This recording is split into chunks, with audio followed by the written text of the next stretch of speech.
इस वीडियो में टॉपिक में आप जानेंगे खतौनी देखना, और ये रियल टाइम खतौनी में देखना बता रहा हूँ आपको। कुल 19 कॉलम होते हैं और पूरे 90 कॉलम में आपको देखना बताऊंगा। और देखिए, सबसे महत्वपूर्ण चीज़ में क्या क्या बताऊंगा कि म्यूटेशन कैसे चेक करें, यानी कि आप अपना दाखिल खारिज नामांतरण कैसे चेक करें।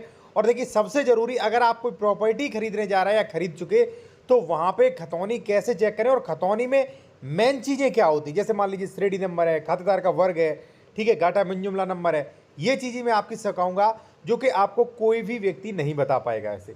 ठीक है, चलिए टॉपिक शुरू करते हैं। उससे पहले एक चीज़ और, अगर आप किसी भी मैटर पे लीगल एडवाइस लेना चाहते हैं या प्रॉपर्टी परचेज कर रहे हैं, उसका डॉक्यूमेंट्स वेरिफिकेशन करवाना है कि वो जमीन विवादित तो नहीं किसी भी तरीके से, तो आप करवा सकते हैं। कॉन्टैक्ट नंबर वीडियो को डिस्क्रिप्शन मिल जाएगा या डिस्प्ले भी देख सकते हैं। देखिए साथियों, सबसे पहले आप ये खतौनी देखिए। देखिए, खतौनी दो होती है, रियल टाइम। अब लगभग 90% रियल टाइम खतौनी बन गई। रियल टाइम खतौनी बनने से भी मैं कुछ फ़ायदे ही समझता हूँ। इससे क्या हुआ कि अब अंश जो है वो स्पष्ट आने लगा है कि भाई किसका कितना है। ठीक है, अब जो भी नए खरीदते हैं उनका स्पष्ट आता है। ठीक है ना, और कुछ और एक्स्ट्रा चीज़ें भी आने लगी उसमें। ठीक है, तो रियल टाइम खतौनी सही है वैसे। अब कैसे चेक करें? सबसे पहले तो साथियों, आप क्या है कि अपना जो भी मान लीजिए जो खतौनी निकलवा रहे हैं, यहाँ पे आप देख सकते हैं अपना ग्राम, ठीक है, अपना गांव का नाम, तहसील और जनपद और फसली वर्ष। फसली वर्ष हमें ये बताती है कि ये कौन सी सन की आप डिटेल्स चेक कर रहे हैं। ठीक है, यहाँ पे साथियों मैं आपसे एक चीज़ और कहूँगा कि जो भी आप खतौनी अप्रमाणित अपने पास रखें, वो अप्रमाणित हटा के अपने पास जो है डॉक्यूमेंट्स में प्रमाणित खतौनी लीजिए, वो ही मान्य होगी। ठीक है, मान लीजिए आप अप्रमाणित अभी फोटोकॉपी रखे हैं, ठीक है ना, तो अगर मान लीजिए कोई छेड़छाड़ कर दी डॉक्यूमेंट्स से, तो वो नहीं मान्य होगी। आप जो प्रमाणित निकलवाइए, प्रमाणित मान्य होगी हमेशा। ठीक है, वो कोर्ट में भी मान्य होगी आपकी। ठीक है जी, अब आते हैं हम अपने पॉइंट पर। सबसे पहला तो साथियों होता है श्रेणी नंबर। देखिए, मैं आपको बता दूं कि यूपीआरसी में कई श्रेणियों में जमीन डिवाइड की गई है। ठीक है, दाखिल खारिज सबसे पहले मैं आपको बता दूं। देखिए, अगर मान लीजिए आपका जमीन दाखिल खारिज का बता दूं, फिर मैं ये पूरा बताता रहूंगा, क्योंकि दाखिल खारिज मान लीजिए जो भी लोग हैं वो पहले जान लें। साथियों, सबसे पहले मैं आपको बता दूं, रजिस्ट्री करवाने के बाद लगभग 30 से 35 दिन बाद आप दाखिल खारिज करवा सकते हैं। दाखिल खारिज में अगर कोई भी प्रॉब्लम आ रही हो तो आप मुझसे संपर्क कर सकते हैं लीगल कंसल्टेशन के लिए। ठीक है, अब देखिए, दाखिल खारिज जैसे ही मान लीजिए आपने किया तो 35 दिन बाद पत्रावली में आदेश हो जाता है। ठीक है, जो दाखिल खारिज निर्विवादित हैं उन पर। ठीक है, आदेश होने के बाद वो जाता है रजिस्ट्रार कानून के पास। रजिस्ट्रार कानून को जो है उसी ऑफिस में डिवाइस लगती है और खतौनी भी शो करने लगता है। ठीक है, तो 90 नंबर जो कॉलम है, यहाँ पे नहीं दिख रहा है, 90 नंबर कॉलम में आप देख सकते हैं स्पष्ट दाखिल खारिज का आदेश मेंशन होगा। ठीक है, और यहाँ पे आप देख सकते हैं, यहाँ पे 11, 12, 13, 14, 15 इन कॉलम में भी जो है दाखिल खारिज की अब जो है जानकारी रहती है। ठीक है, तो दाखिल खारिज अगर हुआ है नहीं, कोर्ट का आदेश चेक करें।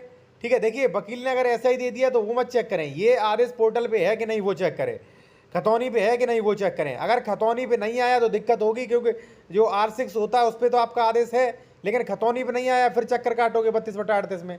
ठीक है ना, तो दाखिल खारिज अच्छे से चेक कर ले। और कोई भी मान लीजिए कन्फ्यूजन है तो आप संपर्क कर सकते हैं, कॉन्टैक्ट नंबर हमारा वीडियो के डिस्क्रिप्शन में मिल जाएगा। ठीक है, अब साथियों हम आते हैं कि खतौनी कैसे देखें। देखिए, खतौनी का सबसे पहले आप देखिए फर्स्ट पे श्रेणी नंबर, यहाँ पे देख सकते हैं श्रेणी नंबर 1 का। देखिए, कई श्रेणियों की जमीन होती है, श्रेणी नंबर 1, श्रेणी नंबर 1 का, श्रेणी नंबर 2, श्रेणी नंबर 2 का, श्रेणी नंबर 5, श्रेणी नंबर 6। ठीक है, जैसे मान लीजिए कोई सीलिंग की जमीन, कोई नवीन प्रति, कोई पुरानी प्रति, कोई तालाब, कोई ग्राम सभा, कोई असंक्रमणी। ठीक है, तो केवल आप 1 का की ही जमीन खरीद सकते हैं, यानी कि ट्रांसफरेबल राइट्स वाली ही जमीन खरीद सकते हैं, अन्यथा नहीं खरीद सकते। इसीलिए मैं कह रहा हूं कि कोई भी प्रॉपर्टी आप परचेज करो भविष्य में, प्लॉट वगैरह, उसकी खतौनी मैंडेटरी चेक करिए। ठीक है, अब साथियों क्या है, जैसे मान लीजिए आपने देख लिया श्रेणी 1 का है, ट्रांसफरेबल राइट्स वाला भूमिधर है, फिर भी ये क्लियर नहीं कि वो जमीन सही है, हो सकता है सरकारी हो। क्यों? क्योंकि खतौनी बनती है आकार पत्र 41 से। इसलिए मैं आपसे कहूंगा, अगर आप कोई प्रॉपर्टी में इन्वेस्टमेंट कर रहे हो, खरीद चुके हो, और आपको 100% ये क्लियर करना है कि जमीन सरकारी तो नहीं, तो उसके लिए आप CH41 निकलवाइए। ठीक है, CH41 से आप 100% क्लियर कर सकते हैं। ठीक है, तो पहला डाइट क्लियर हुआ। दूसरा, यहाँ पे भूमि का देखेंगे, भूमि जो संक्रमणी भूमि अधिकारों में हो। ठीक है, केवल संक्रमणी जमीन आप खरीद सकते हैं, ट्रांसफरेबल राइट्स वाली। ठीक है, अदर कोई जमीन है तो आप जो है किसी एडवोकेट से मिलिए, उसके बारे में जानकारी लीजिए तभी, क्योंकि राइट्स नहीं होते और जमीन खरीदने के लिए। ठीक है, तो आपने ये दोनों चीज चेक कर ली। उसके बाद साथियों आता है यहाँ पर खाता संख्या। यहाँ पे आप ऊपर देखेंगे खाता संख्या लिखा है। ठीक है, अब यहाँ पे लिखेगा गाटा संख्या। देखिए, यहाँ पे खसरा गाटा संख्या क्या है वो दिया गया है। गाटा यूनिक कोड जो है 31, ठीक है, 31 ये दिया गया है। कई खतौनियों पे जो है मिन जुमला नंबर होते हैं। अब कई लोगों को क्वेश्चन होगा सर मिन जुमला नंबर क्या होता है। देखिए मिन जुमला नंबर बिल्कुल अलग ही होता है। मिन जुमला नंबर के बंटवारा संबंधी कानून भी अलग रहते हैं। सीधा आप ये समझ लीजिए साथियों कि मिन जुमला नंबर वह नंबर है जिसका अभिलेखों में बंटवारा हो चुका है, लेकिन फिजिकली अभी बंटवारा यानी कि कुरहा डिक्लेरेशन उसमें नहीं हुआ है, ठीक है। अब देखिए इसमें आप चेक करें कॉलम नंबर 2 कि जिन व्यक्तियों की जमीन थी ये किसके जमीन नाम थी पहले से, उनके नाम आ रहे होंगे। और देखिए जब आपको कोई जमीन बेच देना संपूर्ण जमीन, तो उसका नाम खतौनी से बिल्कुल हट जाना चाहिए। अगर उसका खतौनी नाम फिर भी आ रहा है तो ये बहुत बड़ी प्रॉब्लम है, आपको फ्यूचर में बहुत बड़ी दिक्कत देगी, ठीक है। तो भाई जो भी मान लीजिए बेच चुका है, जब मान लीजिए मैंने आपको बेच दिया है तो खतौनी में मैं खातेदार के रूप में भी दर्ज नहीं होना चाहिए, ठीक है। हमें मेरा नाम बिल्कुल हटाना चाहिए वहां से, ठीक है। अब बात करेंगे साथियों तीसरा, तो तीसरे में ये दिया गया है कि खातेदारी का प्रारंभ होने का विवरण। तो देखिए यहाँ पे जो है बिल्कुल स्पष्ट दिया गया है, विरासत है, उत्तराधिकार है, वसीयत है, क्या है वो दिया गया है। अब यहाँ पे वर्ष दिया गया है, किस फसली वर्ष से जो है शुरू हुआ था वो 1391, ठीक है। गाटा यूनिक कोड दिया गया है, क्योंकि जब मिन जुमला नंबर वगैरह होते तो गाटा यूनिक कोड से ही निकाले जाते। गाटे का कुल क्षेत्रफल दिया गया है और किसके हिस्से में कितनी जमीन वो दिया गया है, किसके हिस्से में कितना क्षेत्रफल वो दिया गया है, और खातेदार का जो भी मान लीजिए लगान है वो दिया गया है इसमें, ठीक है। अब यहाँ पे 16 नंबर का कॉलम देखेंगे, नामांतरण परिवर्तन का विवरण।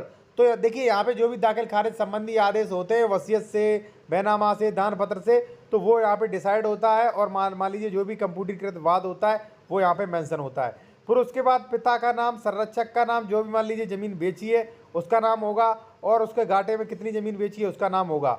और ऊपर लिखा है खारिज किया गया, यानी कि इन लोगों का खारिज किया गया, और जिनके नाम नए दर्ज किए गए उनका नाम 14 नंबर कॉलम और 15 नंबर कॉलम में जो है वो होंगे, और क्षेत्रफल जो है वो 16 नंबर कॉलम में होगा। 18 नंबर कॉलम में लगान जो भी मान लीजिए लोन संबंधी है, बंधक संबंधी है वो होंगे, और 19 नंबर में जो है वो पूर्व आदेश होंगे वो होंगे।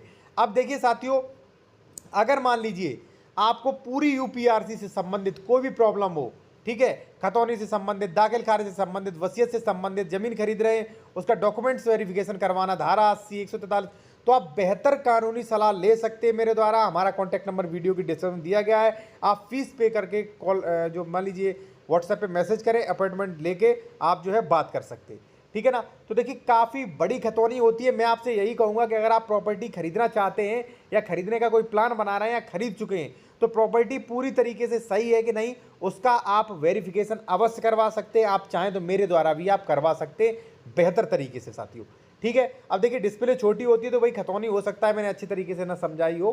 धन्यवाद साथियों।